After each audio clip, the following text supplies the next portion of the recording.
আমার নাম কি জানেন তো আপনারা? কি নাম? নাবিল। আমার নামে কিন্তু গাড়ি আছে, জানেন তো?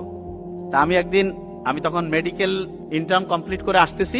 তা আমাকে একটা গাড়িতে, আমি গাড়িতে কিন্তু উঠতে পারি না, নর্মালি আমি অটো টটো এগুলোতে যাতায়াত করি বা ট্রেন। তা আমাকে আমার এক ফুফা বললো যে নাবিল তুমি এখানে উঠো।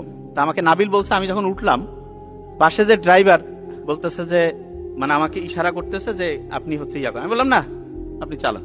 বললেন যে পারমিশন দিলেন? আমি বললাম হ্যাঁ, আমি কি ব্যাপার, পারমিশন চাচ্ছে আমার কাছে, ব্যাপারটা কি? ঠিক আছে, গাড়ি 10 কিলো 20 কিলো গেল, রংপুরের কাছাকাছি যখন আসলো দরজাটা খুলে দিল, খুলে দিয়ে আমার পায়ে সালাম করে, আমার সিনিয়র, মানে হয়তো আমার শাস্ত্র থেকে মানে সিনিয়র মনে করছে, বলছে যে আমাকে একটু দোয়া করে দেন। আমি বললাম কেন?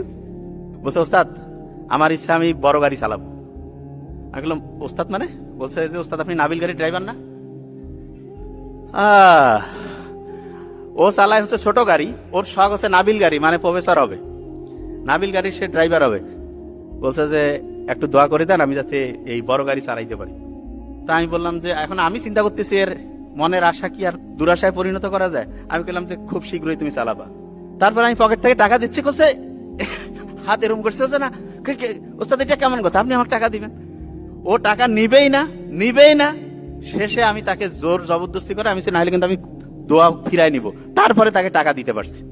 তখন আমার মনে হলো, আমি আমার ওই ছোট ভাই যে ডক্টর নোবেল, ওকে বলি যে কোনো ডক্টর যদি কখনো দেখাতে আসে বা তার নিজের আব্বা আম্মা ভাই বোন, জীবনে যত টাকা হোক দিয়ে দিবা, কখনোই না।